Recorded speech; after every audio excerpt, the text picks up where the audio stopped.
last 583 नवा phone number अकोयाक कने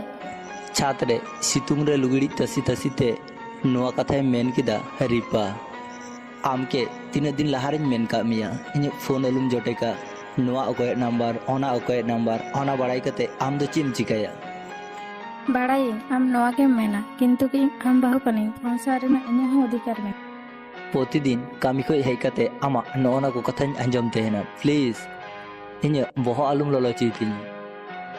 ओना को कथा अंजम ते हे रिपा नसिना थीरना तापरे आरो रिपाय मेंदा इन बाड़ाई नवा उनिया नवा नंबर कानते होला उनी बाय हे कानते फोन ते 2 घंटा उनी सायम रोड कर उनी चापचुपे थीर कना उनी अबागी बुझता रिपा उन किछु बड़ाय चिकाते आर रोहिते मेंदा आम की इन संदेह हन कनाम इन जहाँ जिनिस इन बाड़ाया उना तो संदेह होता ची ᱧᱮᱞ ᱢᱮ ᱞᱟᱦᱟ ᱛᱮᱦᱚᱧ ᱞᱟᱹᱭ ᱠᱟᱜ ᱢᱮᱭᱟ ᱟᱨ ᱱᱤᱛᱚᱜ ᱦᱚᱧ ᱢᱮᱛᱟᱢ ᱠᱟᱱᱟ ᱵᱚᱨᱱᱚᱞᱤ ᱥᱟᱶᱛᱮ ᱠᱳᱱᱳ ᱥᱚᱢᱯᱚᱨᱠᱚ ᱵᱟᱹᱱᱩᱜᱼᱟ ᱡᱟᱥᱴ ᱢᱤᱫᱴᱮᱡ ᱜᱟᱛᱮ ᱞᱮᱠᱟ ᱥᱚᱢᱯᱚᱨᱠᱚ ᱢᱮᱱᱟᱜᱼᱟ ᱯᱨᱚᱛᱤᱫᱤᱱ ᱢᱤᱫᱴᱮᱡ ᱠᱟᱛᱷᱟ ᱢᱮᱱᱛᱮ ᱟᱢ ᱞᱟᱡᱟ ᱵᱟᱢ ᱵᱩᱡᱽ ᱛᱟᱦᱮᱱᱟ ᱨᱤᱯᱟ ᱱᱤᱛᱚᱜ ᱡᱷᱩᱠᱟᱹᱲ ᱛᱮᱭ ᱢᱮᱛᱟᱭ ᱠᱟᱱᱟ आमा लाजा बनुक का तमा ओड़ा रे बहु तेहन तुलुई एटा कुड़ी साव रिलेशनम दहोय ᱪᱟᱯᱪᱩᱯ ᱛᱟᱦᱮᱱ ᱢᱮ ᱵᱩᱡᱽ ᱠᱮᱫᱟᱢ ᱟᱨ ᱵᱟᱝᱠᱷᱟᱡ ᱵᱷᱟᱞᱤ ᱵᱟᱝ ᱦᱩᱭᱩᱜᱼᱟ ᱜᱩᱞ ᱠᱟᱛᱮ ᱫᱚ ᱟᱢ ᱦᱚᱲᱮᱢ ᱟᱸᱡᱚᱢ ᱪᱮᱫ ᱠᱚᱣᱟ ᱦᱟᱝ एड़े कथा तो चेक बन मेनदा रोहित नितो छात खय आड़गू कते चलावना रोही छात रेना रिलिंग रे टेसा कते तिंगू कना रोहिया मेदा जरो कांतेया रोहित आ रोहिया बापला हुई लेना तीन खय ठीक 3 बछर लहारे उनकिना भाली की चालू कांते ना संसार रोही रेन मिटे कोड़ा आर मिटे कुड़ी मेनाय तेया उनकिन गिद्रो बयस 6 मास जे दिन उनकिन किन हुई लेना से दिन कुसी ते रोहिता मी बाठप मेदा जरो लेन तेया किंतु नय 12 मास खय गी पूरी चेंज कना चेंज ना कारण दो हुई कना बर्नाली सावते संपर्क हेना काते रोहिता नोआ रोहित कोनो दिन गी बाय माना तेहना आमा उनी सावते जुदी कोनो संपर्क बनुक तमा ताहले आम उनी सावते चिदाम दाड़ाय तेहना उनिया बर्थडे रे चिदा गिफ्ट मादी था रिपावा नोआ को कथा अंजमते रोहित दमे झुकड़ कना नितो एकटा बजा कना तावरे रोहित ओड़ा बाय हेज कना रिपावा आडी टेंशन हुई कानतेया रोहित के बार बार कॉल आय कना कॉल कारण ते जनी Rohit phone of केदा Ripa iron गिद्रो से कोयो कते आडी टेंशन गी बुझता किंतु रिपा चिगी बाय चिका दड़े कना नितो सुदु अपेक्षा रेगी हेनाया नासिना परे नेले कना रोहिते हेज कना रोहित हेज कते जांगा को अरु कते पार्कम रे दुड़ुब कना से तखन रिपाय मेंदा ओड़ा हेते उना लेट ना चिदा विरक्त भावे रोहिते मेन केदा कामी ते हेलेना दाका बाम जमा बांग जम कते गिन हे कना ओना पर लाइट को ऑफ कते गिति न रिपा रोहित बाय हेलेन खाय बाय जमे तेना ओना ऑब्वियस नितो हो बाय पलटाव दड़ी कदा रोहित लहाते चाहते न बेसी चेष्टा तेना लहाते हे लगी किंतु नितो आडी लेट कते हेजुक कना लहाते हेज कते गिद्रे भूलो किन तेना किंतु नितो गिद्रे हे रेना हो समय बांग हुयु कानतेया रिपा मने रे आडी कष्ट हुयु कानतेया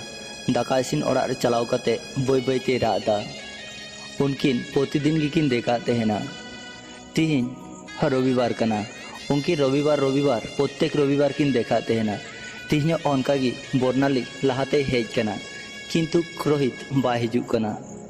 बर्नाली आडी विरक्त गी बुझता विरक्त बुझे खातिर उनी कॉल केदा रोहित जखन ओड़ा रे तेहना से तखन उनी के फोने बंद कदिया किंतु बर्नाली हाना नवा बांग चिंता कते उनी फोन केदा रोहित नितो हो जापी गया फोन रिंगो कना किंतु बांको रिसीव दा नसिना पर रिपाय रिसीव केदा फोन रिसीव सावते ओना साखय मेन केदा आर तिना घड़ी वेट का ओकारे मेना तीरे मुझे कोना ओकारे मोयट दा आमा के लजसरम बानुक तमा बारिया गिदरा आपत साम दुलड़ी का आम लेका के जन आर बेहुया कुड़ी गिदरा बानुक का कोगया प्लीज उनी के आम बगिया में रोहित ओनकाय आंजम के खाय थापा के दिए रिपा चापचुपे थीर कना ओनका गी आडी गड़ी थीर पर रिपाय मेंदा मुकिन बारिया गिदरा कथा चिंता कते प्लीज आम उनी कुड़ी गिदरा सा संपर्क आलम दहोय इन जा इच्छा हुआ ओनागिन करावा ओनाते दो आमा दो ची तेहन जुदी आम उनी कुड़ी गिद्रा साव देखा एम चला ताहले मेताम कना भागी बांग हुआ आम दो ची खरापेम कमिया ओके ओके बन चला तिहिन आमाग गे मिट्टे व्यवस्थाई करावा इन आम के गिन बागी मिया तारपर उनी के आगुइया ओना कथा आंजमते रिपा आड़ी कष्ट गी बुझ केदा तारपर रोहित ओड़ा खय उडुकना सारिना गी कि रोहित रिपा के बागिया आम के मेन का मिया से इन जखन ओड़ा रेन तेना से तखन दो आलुम कोला निजे ते दो इन चिकातेन बागिया इन तोन चेष्टायदा जाते उनी आज तिगी नोआ ओड़ा खय उडुक चलाव लगी जा कोरा रेना ताड़ाताड़ी कोरा सारा दिन दाड़ा बड़ा कते आयु समय हेजना रोहित नेलदाय दीपा मिसे गितिक केना गिद्रा किन रादा दीपा उनकिन दिशा बाय दिशा उका किना रोहित ए दीपा के जहाना मेन चलाव कते हो बाय मेता दिया तिहिन रोहित बायरे दाड़ाने चला बैग गुटियम दा से तखन रिपाय मेनदा बइन बड़ाया रोहित आर बेसी किछु बांग मेन कते ओड़ा खने उडुंगना आयु बीर खड़ी रोहित जाटे कामी तेना ऑंडेनिक मैनेजर सलाए देखाइना इन आडी हॉर्गिन आंजमे को सचे रोहित आर बर्नालिया संपर्क मेना का तकिना उनकिन सचे तिहिन दाड़ान किन चलावना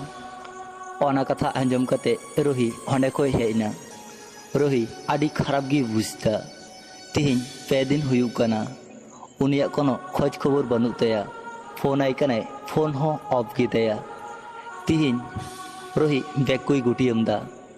उनी आय गोबाबा ओड़ा चला आय रेन गिद्रा हय इदी किना मोड़े दिन पर रोहित रुड़ हेज कनाय नेलदाय ओड़ा चाबी गया ओंडेगी तिंगू कना से तखन पासे ओड़ा रेन मिट्टे बहुड़ हेज कते उनके चाबी इमा दिया आर मेताय कना हेलो उनी आय गोबाबा ओड़ा चला कना चाबी इन ठे दो हटो कदा उनी ओना कथा आंजम कते आडी रस्का गी बुझ किदा उनी साउते सारा दिन सारा आयुगे रोड किदा सीता घड़ी नेलदा मिट्टे हड़ हेज कना आर उनी मेनदा आबिना सगै तोपा हुआ से तखन आरो मौज गी बुझता किंतु उनी गिद्रा चिंता हो हुयुक कान तया किछुखन अपेक्षाय दाय बर्नाली आर रोहिता बापला कते मी मास हुई कना अन्ते रोहि मिट्टे कोम्पानी रे कामी दाय उनी कामी कते भाली गी चालू कना गिद्रा नेल लगी आज गो आज बा मेना का कोआ ओनका तेगी पारमोग कना उनी मेदा बय बयते चाबाय दाय हार तिनक गी चिंताया मिट्टे खराब हरसा संसार बदल दो एकायते हैं आडी गी भलिया सगै तोपा कते मी बछर हुई कना रोहि सावते सगै तोपा गिद्रा बयस नितो 12 बछर हुयुक कना रोहि कामी उडुक लगी से तखन आयरेन गिद्रा हेज कते को मेताय कना एगो अकयचो हेज कना आम साव न्यापाम लगी रोहि ओंडे चलाव सावते अबाक गी बुझता अकय नेले कना से तखन रोहिते मेनदा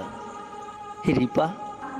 आम नोंडे से मने कते रिपा इनिन बाड़ाया आपे सावते आडी खरापिन कामी कोदा किंतु इनके इके बांग गानोते आजम दिन से चित आम सावते जहाय तहे कना उनी हो आम बागी कते चलावना कोंका खेबा कते नोआ को कथा मेन दे से इन ठीक गे मिने냐 बइन कोंकाव कना इन हिरन गिद्रा नेल सनाइन कना उनकिन अकारे मेना का किना ओना कथा को रोहित मेनदाय से तखन रिपाय मेनदा आम मत मत ते आलो डखा मडुकआ से आतु हर को हो कते आम बदनाम कते उडुक चमे रिपा ओना को कथाय मेन के खाय रोहित ओंडे खय उडुक